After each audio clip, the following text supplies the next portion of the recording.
Saudaraku,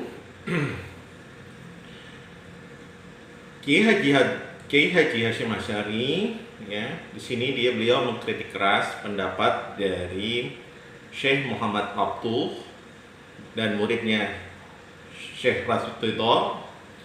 Juga di sini juga mengkritik dari seorang tokoh pembaru, ya. Dia mengatakan, ya, wa yaquduna min bid'ati Muhammad ibnu Abdul Wahhab, mengikuti murtiyah pendapat bid'ahnya Muhammad bin Abdul Wahhab dari Najd. Ahmad ibnu Taimiyah, dan mengikuti mereka semua mengikuti Ahmad bin Taimiyah, yaitu Ibnu Taimiyah, dan muridnya Ibnu Qayyim al-Jauziyah. Kita akan jelaskan, ya. Jadi pada saat itu, saudaraku yang insya Allah dimuliakan oleh Allah, ada beberapa hal yang dialami oleh Muslim saat itu, ya. Yang pertama, kita kehilangan kekhalifan Islam, ya, kekhalifan Islam, ya, dengan runtuhnya Turki Ottoman menyebabkan munculnya negara-negara baru atau negara-negara nasionalis, ya, munculnya negara-negara baru. Nah, negara baru ini tidak terikat dengan apapun, ya, tidak terikat dengan apapun, ya, dan akhirnya banyaklah orang berfatwa di masing-masing negara tersebut. Yang kedua, muncul beberapa tokoh pembaharu, ya, yaitu namanya pan-islamisme atau yang disebut dengan persatuan Islam. Tokoh awalnya adalah oleh Syekh Jamaluddin Al-Afghani, walaupun gagal, ya, sebelum Turki Ottoman runtuh. Nah, kemudian Jamaluddin Al-Afghani punya murid yang bernama Syekh Muhammad Abduh, dan Syekh Muhammad Abduh punya murid namanya Syekh Rasid Ridho. Beliau tinggal di Mesir, ya, Syekh Muhammad Abduh dan Syekh Muhammad Rasid Ridho. Tujuan kembali mereka adalah membangkitkan semangat kepada keislaman kembali, dunia muslim kembali kepada semangat keislaman kembali, ya. Makanya gerakan mereka disebut dengan gerakan pemurnian terhadap ajaran-ajaran Islam, kembali kepada Al-Quran dan Sunnah, ya, yang sahih, ya, pemahaman Al-Quran dan Sunnah yang sahih. Nah, kemudian di dunia Arab, ya, muncul, ya, Syekh Muhammad Abduh, Syekh Muhammad bin Abdul Wahhab. Beliau bekerja sama dengan salah satu tokoh dari Najd yang bernama Ibnu Saud, ya, dan akhirnya menguasai Hijaz. Mereka dari Najd dan akhirnya menguasai Hijaz. Hijaz itu nama lain adalah Madinah dan Mekah. Nah,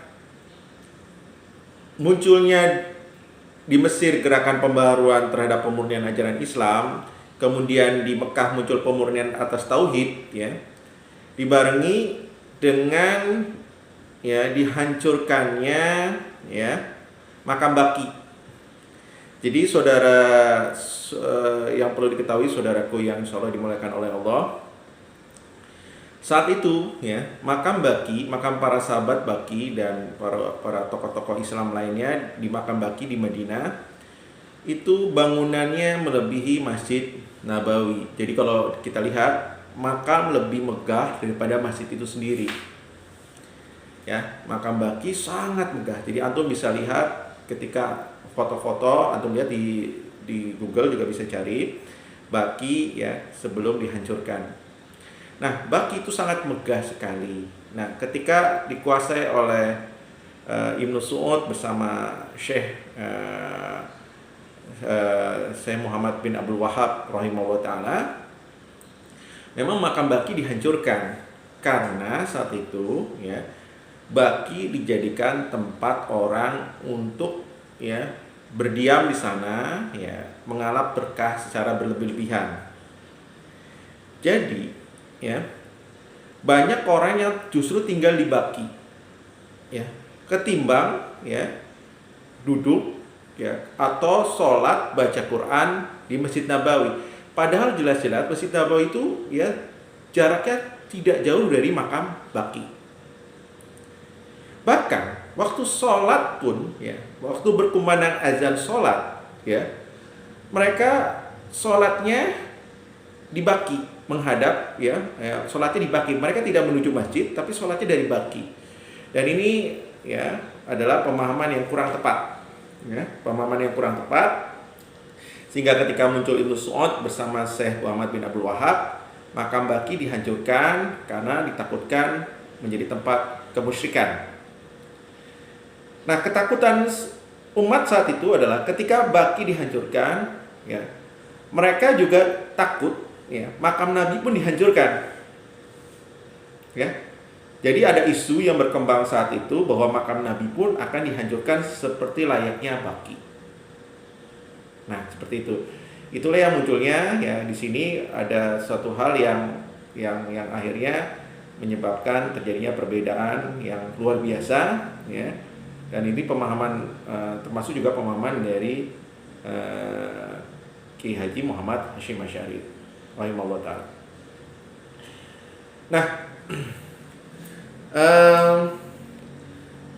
Syekh Muhammad Hasyim Asy'ari juga di sini mengatakan, ini dalam kitabnya di sini saya bacakan insyaallah taala, bahwa di sini ada pemahaman yang keliru bahwa berkata Ibnu Taimiyah di sini, qala Ibnu Taimiyah,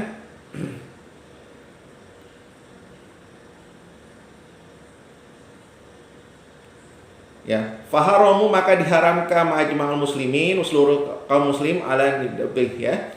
Ya. Kemudian diharamkan pula menurut Syekh Hasyim Asy'ari ya, safar li ziyaratil kubur Rasulillah ya. Jadi bersafar kepada kubur Rasulullah. Ini ada pemahaman yang keliru ya rekan-rekanku ya. Kita ke Masjid Nabawi ya, kita ke Madinah itu adalah untuk beribadah di Masjid Nabawi.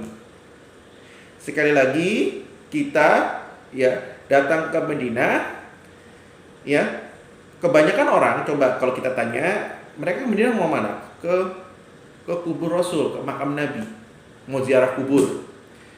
Padahal ya menurut sunnah seutama-utamanya adalah kita ke 3 masjid tersebut ya, Masjidil Haram ya, Masjid Nabawi dan Masjidil Aqsa. Maka beribadah di Masjid Nabawi pahalanya sangat besar ya, sangat besar. Maka utamanya adalah kita ya beribadah di Masjid Nabawi ya. Kebetulan di sebelahnya Masjid Nabawi ada kubur Nabi. Nah, kita berziarah kubur.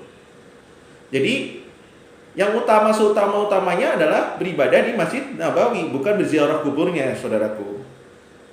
Ya. Cuma di sini memang Dr. Syekh mengatakan bahwa di sini dikatakan bahwa di dalam fatwanya ya, Ibnu Taimiyah mengatakan ya, bahwa orang yang ziarah ke makam Nabi dengan meyakininya sebagai suatu ketatan, maka hal itu adalah haram secara pasti.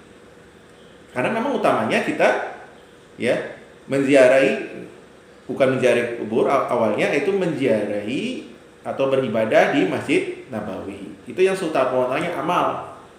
Ya, kemudian kita setelah selesai ya kita bisa menziarahi kubur Nabi.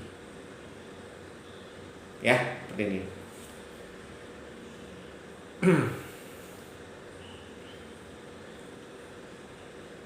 Nah, selanjutnya di sini dikatakan oleh saya Dr. Syekh Muhammad Hasyim Asy'ari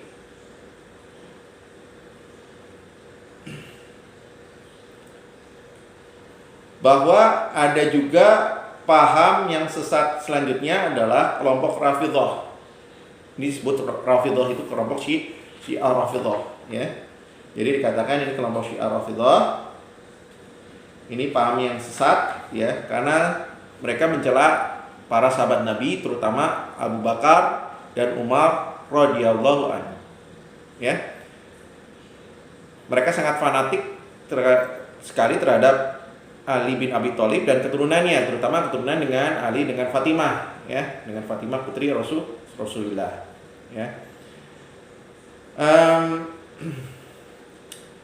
Dia mengatakan di sini, ya, bahwa semoga kita bisa menjauhi pemahaman Rafidhah ini, ya, pemahaman yang sangat sesat, menyesatkan.